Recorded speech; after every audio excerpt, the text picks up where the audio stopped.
오늘 주신 하나님 말씀 사도행전 3장 1절부터 16절까지 기록된 하나님 말씀 받들었습니다.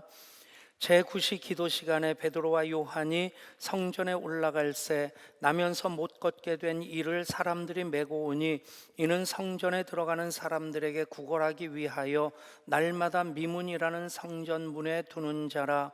그가 베드로와 요한이 성전에 들어가려 함을 보고 구걸하거늘 베드로가 요한과 더불어 주목하여 이르되 우리를 보라 하니 그가 그들에게서 무엇을 얻을까 하여 바라보거늘 베드로가 이르되 은과 금은 내게 없거니와 내게 있는 이것을 내게 주노니 나사렛 예수 그리스도의 이름으로 일어나 걸으라 하고 오른손을 잡아 일으키니 발과 발목이 곧 힘을 얻고 뛰어서서 걸으며 그들과 함께 성전으로 들어가면서 걷기도 하고 뛰기도 하며 하나님을 찬송하니 모든 백성이 그 걷는 것과 하나님을 찬송함을 보고 그가 본래 성전 미문에 앉아 구걸하던 사람인 줄 알고 그에게 일어난 일로 인하여 심히 놀랍게 여기며 놀라니라. 나은 사람 베드로와 요한을 붙잡으니 모든 백성이 크게 놀라며 달려나가 솔로몬의 행각이라 불리우는 행각에 모이거늘 베드로가 이것을 보고 백성에게 말하되 이스라엘 사람들아 이 일을 왜 놀랍게 여기느냐. 우리 개인의 권능과 경건으로 이 사람을 걷게 한 것처럼 왜 우리를 주목하느냐. 아브라함과 이삭과 야곱의 하나님 곧 우리 조상의 하나님이 그의 종 예수를 영화롭게 하셨느니라. 그가 너희가 그를 넘겨주고 빌라도가 놓아주기로 결의한 것을 너희가 그 앞에서 거부하였으니 너희가 거룩하고 의로운 일을 거부하고 도리어 살인한 사람을 놓아 주기를 구하여 생명의 주를 죽였도다. 그러나 하나님이 죽은 자 가운데서 그를 살리셨으니 우리가 이 일의 증인이라. 그 이름을 믿음으로 그 이름이 너희가 보고 아는 이 사람을 성하게 하였나니 예수로 말미암아 난 믿음이 너희 모든 사람 앞에서 이같이 완전히 낫게 하였느니라. 아멘. 알퐁스토데이 수필 중에 마지막 수업이라고 하는 수필이 있습니다. 제가 학교 다닐 때는 교과서에 실렸던 얘기인데 프랑스 알자스 지방이 독일군에 의해서 점령당했을 때의 이야기입니다. 프란츠라고 하는 개구장이 소년이 학교에 갔는데 학교의 분위기가 그날따라 뭔지 무거운, 또 동네 어른들도 모여서 수군수군대는 그런 분위기 속에서 수업이 시작됩니다. 선생님이 얘기를 합니다. 오늘 12시부로 더 이상 프랑스 말로 우리가 수업을 할 수 없게 되었단다. 그때 이 프란츠라고 하는 개구장이가 마음으로 몹시 죄송한 마음을 갖습니다. 더 열심히 공부할 걸. 그런 마음을 갖고 그렇게 앉아있는 이 프란츠를 선생님이 와서 동을 툭툭 쳐주면서 그런 말을 합니다. 너는 이미 내 마음속으로 너를 반성하고 있을 것이란다. 그것으로 만족하단다. 여러분, 우리가 물론 완전 봉쇄는 아니지만 또 가정에서 온라인으로 계속 예배를 드릴 수 있음에 지금도 우리 249가정이 가정에서 예배로 또 동참하고 있습니다. 예배할 때마다 우리가 하나님 사랑하는 마음으로 예배하고 예수님 사랑을 가득 채우게 되면 우리는 분명히 예수님 자랑하는 삶을 살아가게 될 줄 믿습니다.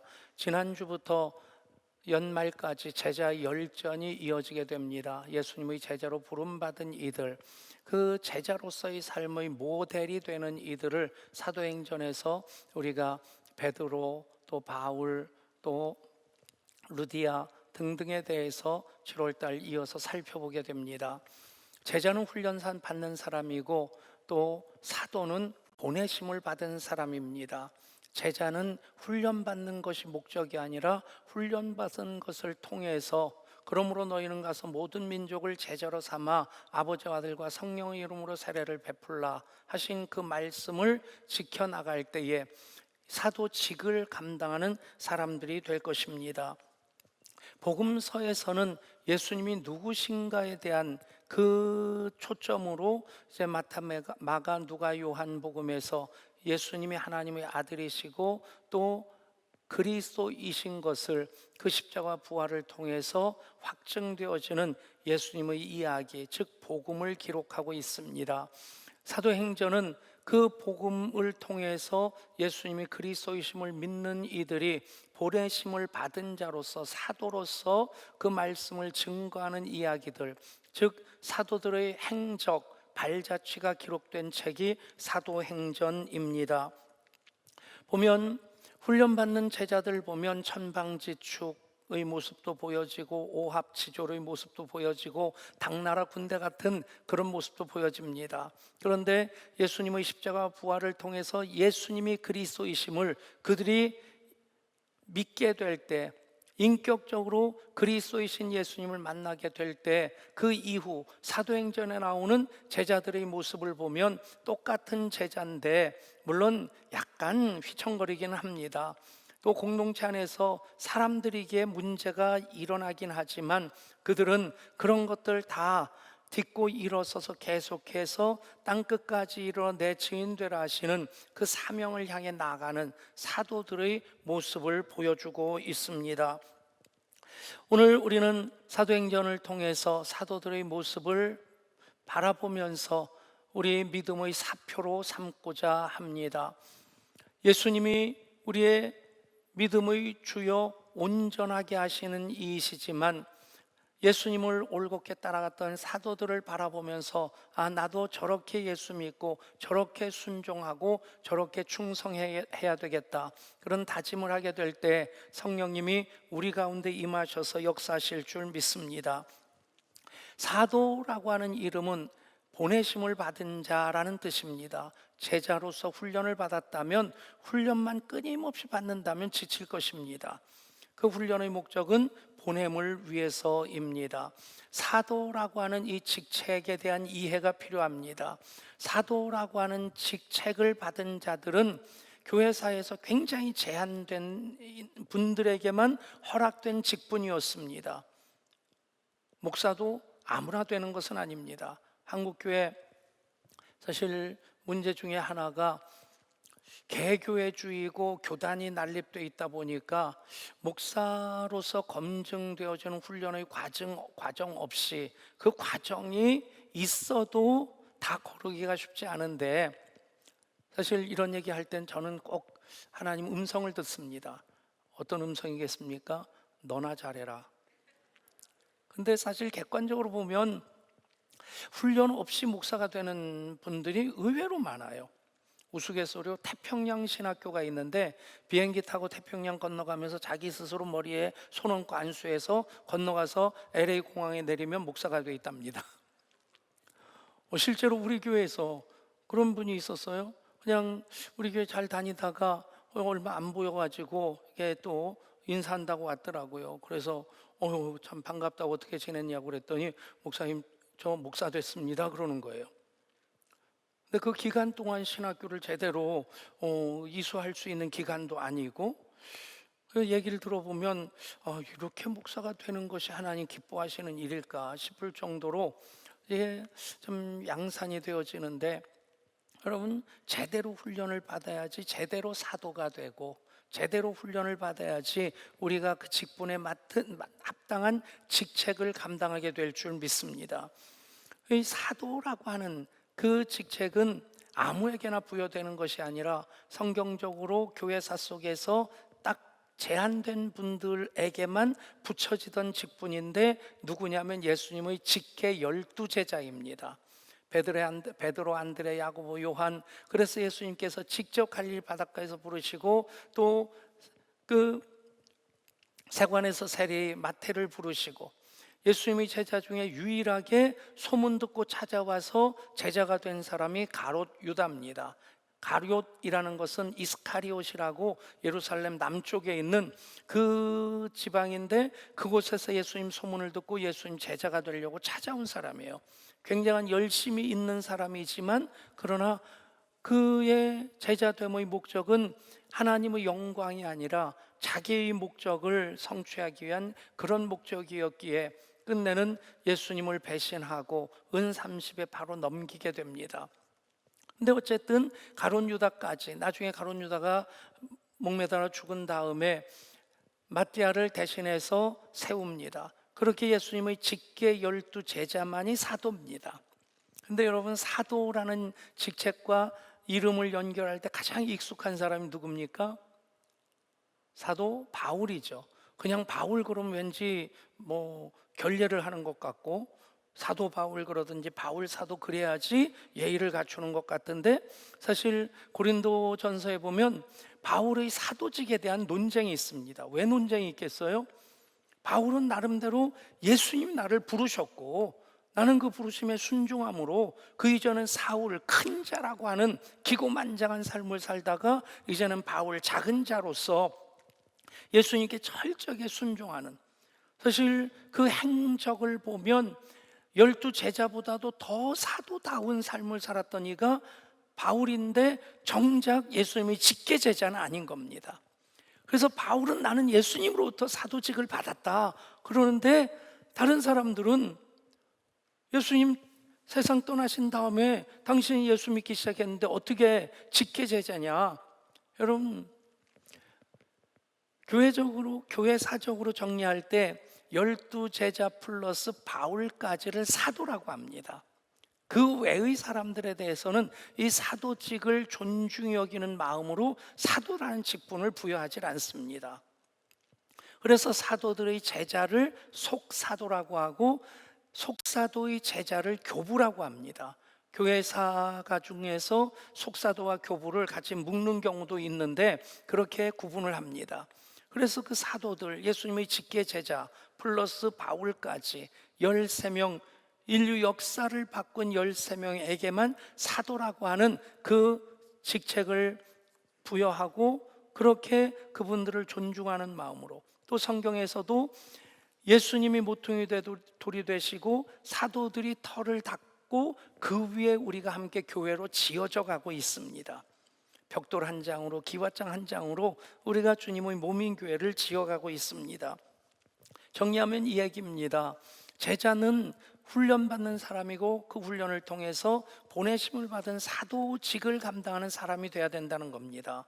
12명의 제자뿐만 아니라 바울의 경우에 있어서 사울로서 예수님을 믿는 사람들을 잔해했던 그런 일들까지도 훈련의 과정이라면 훈련의 과정일 수 있겠죠. 어쨌든 그 훈련의 과정을 통해서는 보내심을 받은 자 사도가 돼야 되고, 사도라는 직분은 정말 그 13분에게만 부여된 직분으로서 존중히 여기고 존경해야 될 그 대상인데, 그러나 사도직은 우리 모두가 계속해서 훈련받는 사람으로 사역팀을 통해서 선교지로, 아니면 우리 가정이나 직장에서 예배자의 삶을 살아갈 때 우리는 사도직의 계승자가 되는 것입니다.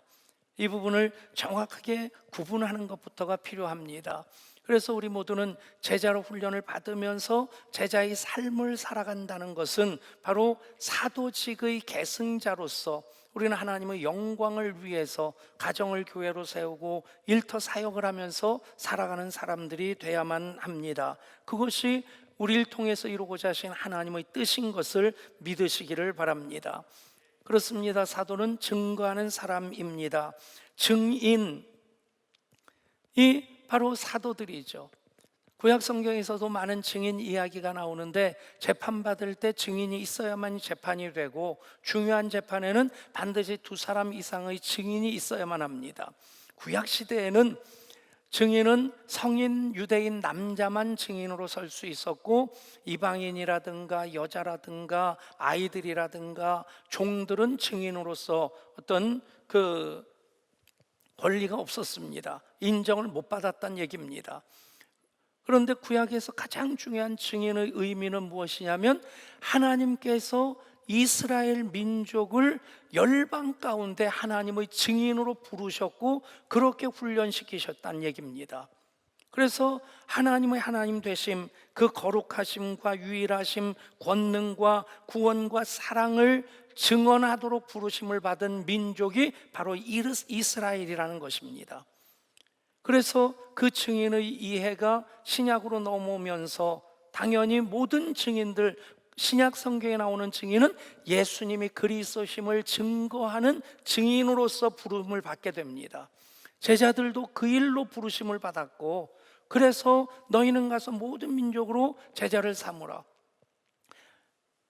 오직 성령이 너에게 임하시면 너희가 권능을 받고 예루살렘과 온 유대와 사마리아와 땅끝까지 이르러 내 증인이 되라.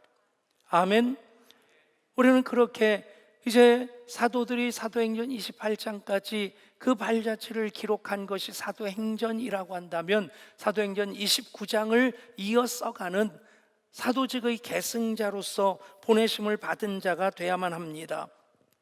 그렇게 예수님께서 사도들을 증인으로 부르셨고 위임해 주셨습니다. 그리고 마지막으로 당부하신 말씀이 사도행전 1장 7절 8절입니다. 이르시되 때와 시기는 아버지께서 자기의 권한에 두셨으니 너희가 알 바 아니요 오직 성령이 너에게 임하시면 너희가 권능을 받고 예루살렘과 온 유대와 사마리아와 땅끝까지 이르러 내 증인이 되리라 하시니라. 아멘. 예수님 마지막으로 부활하시고 승천하시기까지 40일 동안 제자들과 함께 계시면서 마지막으로 하신 말씀이 오직 성령이 너희에게 임하시면 그리고 땅끝까지로 내 증인이 되라. 그 말씀하시고 승천하셨습니다. 그 말씀을 받은 제자들이 남은 열흘 동안 열심히 기도한 끝에 오순절 마가의 다락방에 모여 기도하는 그들 가운데 성령이 불의 혀같이 갈라지는 것으로 각 사람 위에 임하게 되고 급하고 강한 바람과 같은 생명의 역사로 임하게 됩니다. 그 과정 속에서 가룟 유다를 대신해서 맏대아를 제비 뽑아 12 사도의 반열에 포함시킵니다. 여러분, 그렇게 교회가 신약 교회가 탄생할 때 어떤 일이 일어납니까? 그날에 구원받는 사람의 수가 3,000이나 더하더라. 아멘. 여러분, 하나님이 역사하시면 우리 교회 사이즈의 교회가 하루 만에 생겨진다는 얘기입니다. 대한민국에 그런 역사가 많이 있기를 축복합니다. 여러분, 그랬을 때 정말 예수님을 인격적으로 만나고 이제는 훈련받은 제자가 보냄받은 사도가 되어서 그 사역을 시작할 때 베드로와 요한이 먼저 한 일이 무엇입니까? 사역하기 이전에 제자들이 120명이 모여서 기도하는 일을 오로지 힘썼고, 그리고 교회가 세워진 다음에도 오늘 말씀 보면 제9시 기도 시간에 그렇게 되어 있습니다. 그러니까 오늘로 얘기하면 오후 3시인데 그 시간이 베드로와 요한은 정해놓은 기도 시간이었다는 얘기입니다. 여러분, 1000번제를 새벽 기도회를 그렇게 정해놓은 기도 시간으로 삼으실 수 있기를 축복합니다. 집 나간 아멘을 찾습니다. 아멘하고 하면 되지 아멘 안 하고 안 할 생각을 하면 어쩌시겠답니까? 아멘. 우리가 결단하면 성령이 역사하시기 시작하십니다. 아멘. 예, 아멘 안 하면 그냥 성령님도 그냥 팔짱 끼고 바라보실 겁니다. 여러분, 제9시 기도 시간에 베드로 요한이 성전에 기도하러 올라갑니다. 정해놓고 기도하는 것이 그만큼 참 귀한 역사를 이루게 되는데, 참 많은 일들이 있을 텐데, 계획한 일들도 있을 텐데 기도하는 것부터 합니다. 바쁘니까 기도하는 여러분 될 수 있기를 원합니다. 바빠서 기도 못하는 것이 아니라 바쁘니까 기도부터 하는 것이 영적인 습관이 되면 우리의 신앙은 계속 자라게 되고 계속 단단해지게 될 줄 믿습니다. 그러면서 보게 된 것이 무엇입니까? 나면서부터 못 걷게 된 자를 어떤 사람들이 업어가지고 데려다가 성전 미문에 데려다 놓습니다. 그 사람이 나중에 보면 나이가 40이나 되었더라 나옵니다. 40년 동안 태어날 때부터 그렇게 태어났고 계속 40년 동안 그렇게 살아왔던 그 사람, 나름대로 주위에 있는 사람들이 그렇게 해서라도 벌어먹고 살도록 성전 미문 앞에 데려다 놓는 겁니다. 미문이라고 하는 아름다운 문입니다. 역사가 요세푸스에 의하면 그 문은 고린도식으로 된, 옛날 그리스 미술을 배우면 도리아식, 이오니아식, 코린트식, 고린도란 얘기입니다. 가장 화려하게 장식이 많은 그런 건축 양식으로 되어 있고, 더더군다나 은으로 이렇게 장식을 하고 금으로 새겨놓은 정말 아름다운 문이라고 합니다. 그 앞에 나면서부터 못 걷는 사람이 엎드려 있습니다. 베드로가 그날만 기도하러 올라간 것이 아니고 그 사람도 그날만 거기 있었던 것이 아닙니다. 익숙히 보던 장면인데, 근데 여러분 보면 얼마나 이것이 대조적인 안 어울리는 장면입니까? 성전의 그 아름다운 문 앞에 나면서부터 못 걷는 사람이 구걸하기 위해서 엎드려져 있습니다. 익히 보아 알던 장면이기에 그냥 지나가는데 이 사람이 베드로와 요한이 무엇을 줄까 해서, 베드로와 요한에게서 무엇을 얻을까 해서 그를 주목하여 바라봅니다. 그 이전까지는 그냥 지나쳤을 수 있을 텐데 은혜를 받고 나니까, 부활하신 예수님 인격적으로 만나고 나니까, 성령 충만을 경험하고 나니까 그냥 지나가지 않습니다. 어떻게 합니까? 그를 향해서 말합니다. 내게 은과 금은 없지만 내게 있는 것으로 당신에게 줍니다. 그것이 나사렛 예수 이름입니다. 그리고 손을 잡고 일어나 걸으라고 일으킵니다. 오래전에 본 영화에서 그런 장면으로 묘사가 돼 있어요. 여러분, 이쪽 팔 어떤 이유로든지 깁스를 하고 한 달 지난 다음에 풀러보면요, 이쪽 발목 두께하고 이쪽 팔뚝 두께가 상당히 다릅니다. 근육이 다 빠져 있고요. 여러분, 40년 동안 쓰지 않은 다리라고 한다면 어떻게 했어요? 베드로가 전직 어부 아닙니까? 현직 시몬스 침대 사장입니다. 어쨌든 우락부락하고 힘께나 쓰는 성질 급한 사람인데 얘기만 한 것이 아니라 손잡아 일으킨 겁니다. 손잡아 일으키는데 이 사람이 이렇게 앉은 양반다리를 한 상태에서 그대로 달싹 들리는 겁니다. 그런데 카메라가 딱 포커스를 맞추는데 어떤 것을 포커스를 맞추냐면 그 사람이 말씀을 받은 거예요. 얼굴이 확실히 있는 표정으로 바뀝니다. 그러면서 다리를 펴기 시작하는데 그 소리는 안 나오지만 이게 부직부직하며 펴지는 것 같아요. 그리고는 발이 땅에 닿고 그 사람이 걸으려고 하는데 휘청거리다가 제대로 걷고 그러다가 뛰면서 하나님을 찬양하는 겁니다. 여러분, 예수 그리스도 이름이 능력이 있습니다. 예수 그리스도 이름이 권세입니다. 여러분, 그것 때문에 많은 사람들이 소문을 듣고 그 사람이 다 아는 사람입니다. 예루살렘이 서울처럼 큰 도시가 아닙니다. 한양 도성 그러면 서대문, 북대문, 남대문, 동대문까지 이렇게 꽤 넓은 공간인데 서양의 성개념은 부르주아, 프로텔리아, 부르주아라는 말입니까? 성 안의 사람이에요. 영주가 살고 아주 몇몇 사람들만 사는, 유럽 여행하다 보면 고성들이 이렇게 우뚝우뚝 서 있지 않습니까? 그런 성 중에서 예루살렘 성은 조금 큰 성입니다. 그러니까 예루살렘 성에 사는 사람, 밖에 사는 사람, 그 사람 다 알고 있는 겁니다. 그 사람이 일어났대, 그 사람이 뛰어 걸어 다닌대. 그러니 사람들이 솔로몬 행각으로 모여들게 되고, 베드로 요한이 그 일을 이룬 것처럼 주목하여 볼 때에 베드로와 요한이 한 말이 무엇입니까? 12절부터 말씀 제가 읽습니다. 베드로가 이것을 보고 백성에게 말하되 이스라엘 사람들아, 이 일을 왜 놀랍게 여기느냐? 우리 개인의 권능과 경건으로 이 사람을 걷게 한 것처럼 왜 우리를 주목하느냐? 아브라함과 이삭과 야곱의 하나님 곧 우리 조상의 하나님이 그의 종 예수를 영화롭게 하셨느니라. 너희가 그를 넘겨주고 빌라도가 놓아주기로 결단한 것을 너희가 그 앞에서 거부하였으니 너희가 거룩하고 의로운 일을 거부하고 도리어 살인한 사람을 놓아주기를 구하여 생명의 주를 죽였도다. 그러나 하나님이 죽은 자 가운데서 그를 살리셨으니 우리가 이 일의 증인이라. 그 이름을 믿음으로 그 이름이 너희가 보고 아는 이 사람을 성하게 하였나니 예수로 말미암아 난 믿음이 너희 모든 사람 앞에서 이같이 완전히 낫게 하였느니라. 아멘. 베드로는 예수님을 증거합니다. 내가 한 일이 아닙니다. 우리가 한 일이 아닙니다. 예수님이 그리스도이시기 때문에 그 이름의 권세가 이 사람을 낫게 한 것입니다. 여러분, 베드로 속에는 예수님이 꽉 차 있습니다. 예수 사랑하는 마음이 꽉 차 있습니다.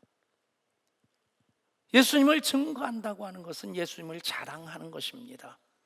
여러분, 살면서 자랑거리 없이 산다면 참 재미없을 겁니다.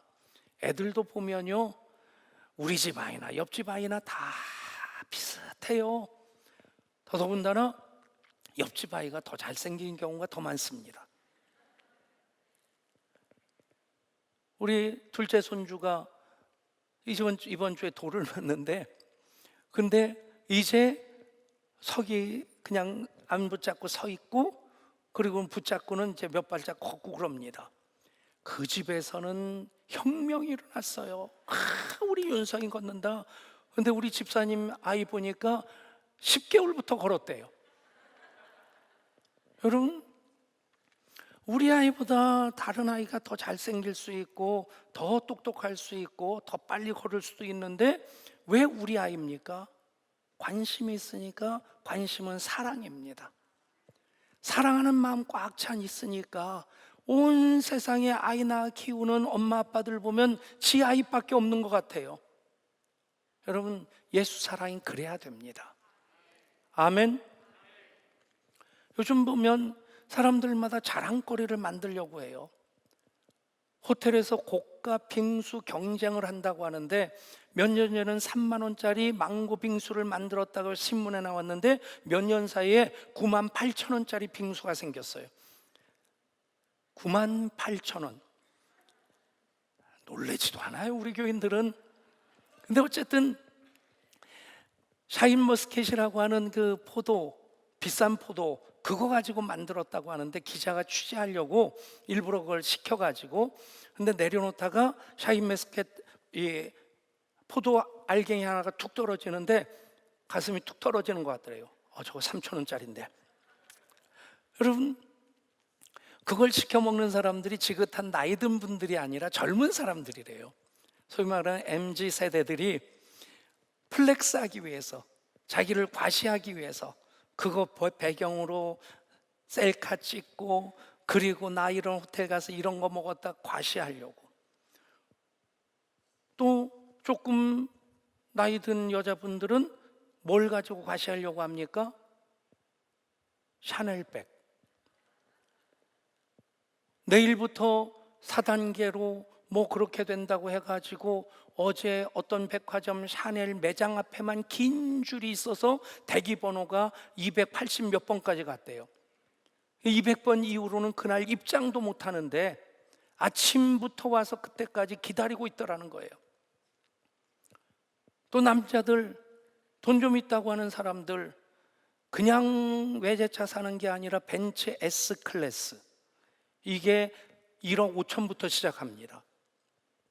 근데 객관적으로 벤츠 S클래스가 전 세계에서 제일 많이 팔리는 나라가 어디냐? 대한민국은 아니에요. 미국이 제일 많이 팔리고 두 번째가 중국이 제일 그 다음이고 세 번째가 대한민국이랍니다. 그러니까 인구 대비로 따지면 비율로는 우리나라가 1등인 거예요. 자기 과시예요. 사실은 그럴 수 있을 만큼이라고 한다면 뭐 누리는 거 좋죠.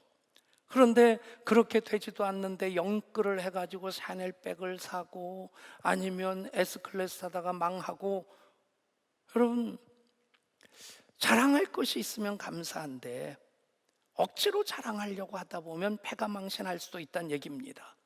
여러분, 어떻게 하면 자랑할 수 있습니까? 관심이 있으면 자랑할 것도 있습니다. 꽃 한 송이라도 정말 내가 관심 가지고 사랑하다 보면 그 한 송이 꽃이 자랑거리가 됩니다. 우리 모두에게 예수 사랑이 가득하면 우리는 예수님을 자랑할 수 있게 됩니다. 여러분, 예수님 우리를 사랑하셨습니다. 우리를 위해 이 땅에 오셨습니다. 우리를 위해 죽으셨습니다. 우리를 위해 부활하셔서 영원한 생명을 주셨습니다. 그것이 우리가 예수님 사랑해야 하는 이유입니다. 예수님이 우리 그리스도이시기 때문입니다. 예수님을 사랑하는 이들이 예수님을 자랑할 수 있습니다. 우리 함께 찬양할까요? 예수 사랑합니다.